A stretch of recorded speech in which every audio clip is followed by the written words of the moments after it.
The piano clanged sharp and sour as Jedediah Pike slammed his whiskey glass on the saloon bar. Dusty hats tilted toward him, men half smiling at his boasting drawl. "Tomorrow," he crowed, voice rough with liquor, "the stagecoach brings me a bride fit for a rancher my standing.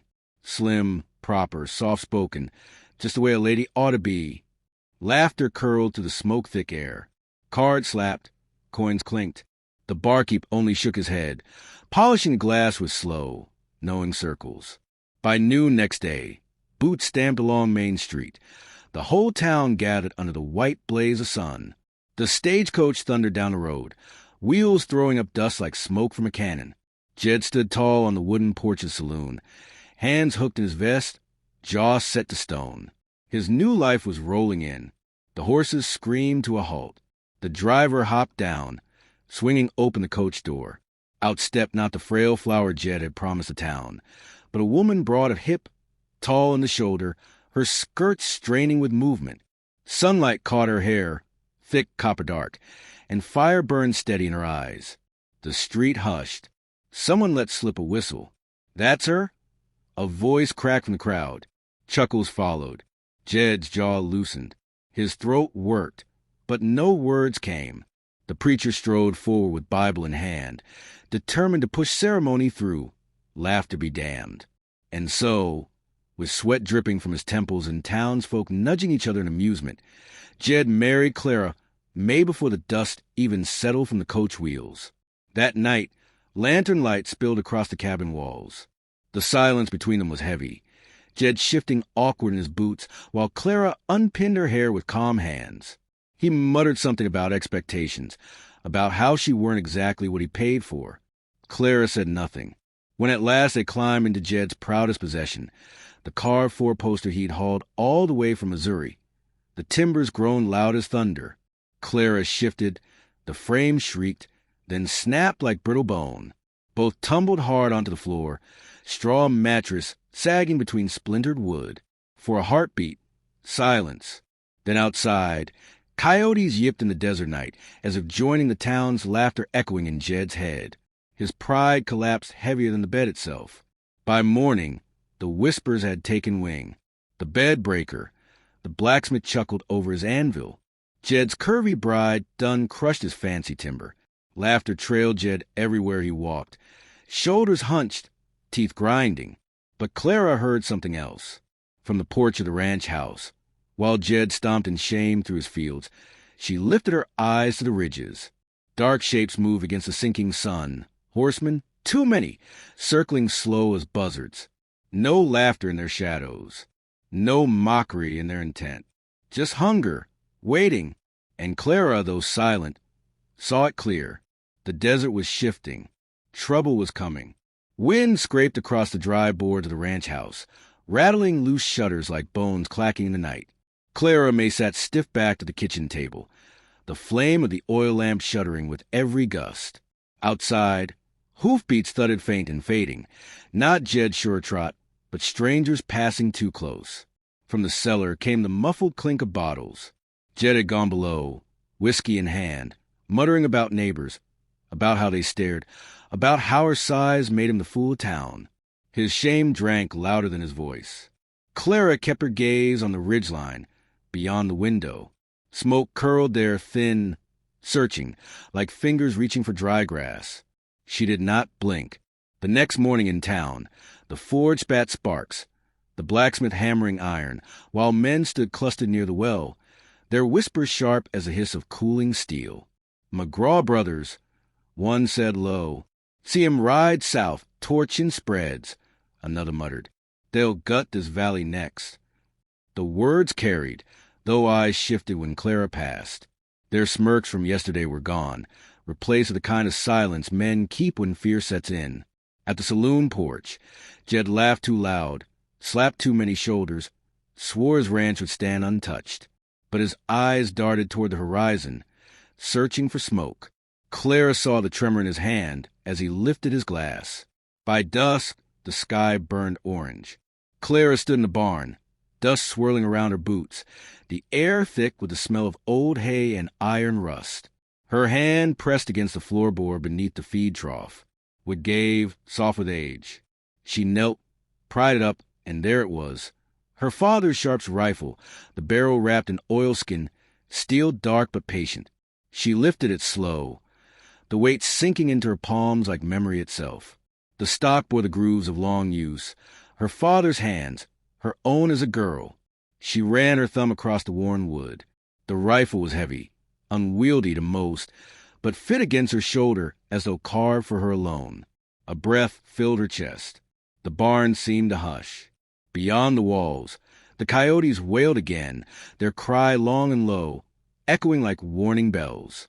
From the ranch house porch, Jed's voice cracked the night. "Clara, come in, blast it. Trouble brewing. And you'll keep your head down here." She laid the rifle across the workbench, checked the sights. Steady as heartbeat. Her answer did not leave her lips, but her eyes stayed fixed on the ridgeline, where shadows moved like a tide preparing to break. The desert wind carried dust through the open door, settling on the steel. Clara did not brush it away. Torches flared against the horizon, firelight twisting up into the red dusk. The ground shook with hooves. Clara stood at the edge of the porch, rifle braced in her arms, the barrel glinting with the last breath of sun. The McGraw gang thundered down the ridge, black hats low, horses frothing at the bit. Their laughter cracked across the valley, cruel and eager. Flames licked the sky where they swung burning brands. Jed's boots pounded down the stairs behind her. His breath came ragged, whiskey thick on it. "Lord above, they'll kill us all." He staggered toward the cellar door, fumbling with the latch. "Get down there, Clara. Don't you dare." The rifle spoke. One shot split the air, rolling like thunder across the canyon walls. A rider pitched sideways out of the saddle, torch tumbling into the dust. The other horses reared, eyes wide, smoke curling around their nostrils. Clara's stance never wavered. The gang cursed and spread wide, circling, pistols flashing in the dark. A bullet screamed past the porch post. Splintering would by her ear. She slid behind a broken bed frame leaned against the wall, using its timbers as a shield. Jed whimpered from below, the cellar door slamming shut. Another outlaw charged, spitting fire with his revolver. Clara rose, fired once more.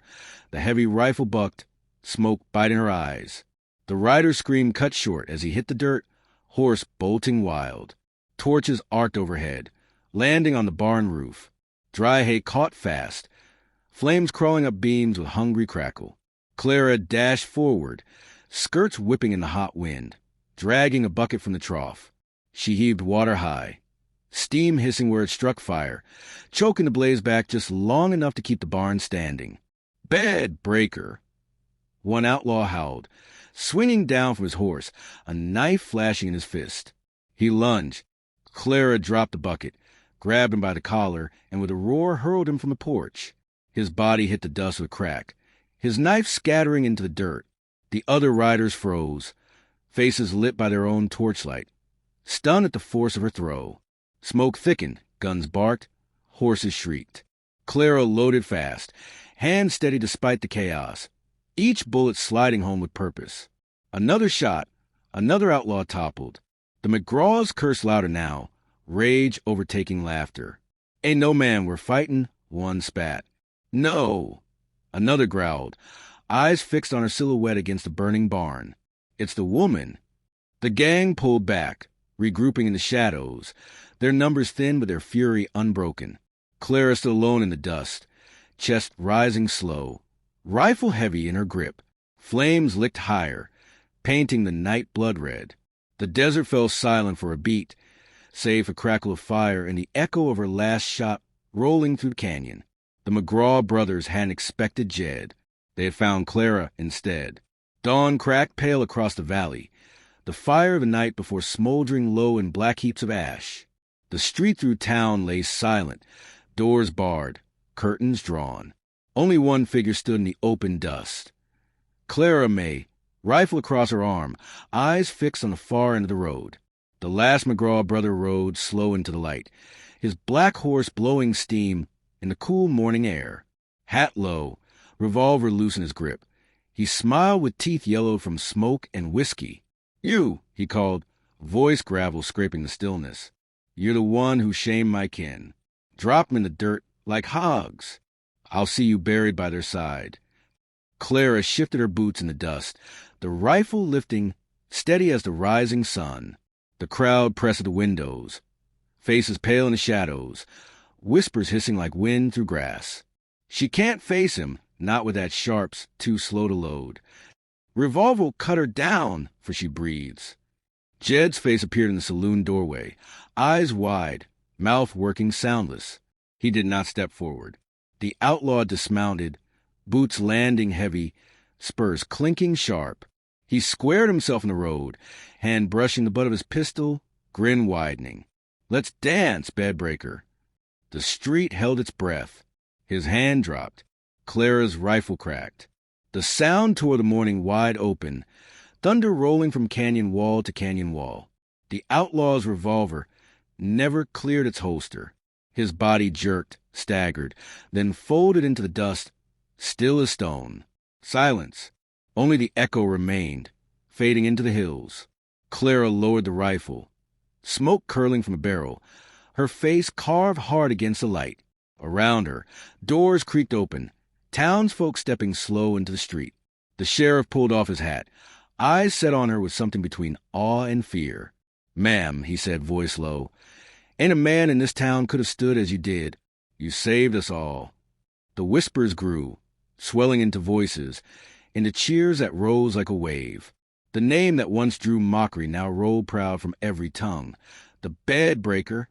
Jed shrank back into the doorway, pale and silent, swallowed by the sound of her rising legend. Clara stood alone in the road, the weight of the rifle still warm in her hands. She did not smile.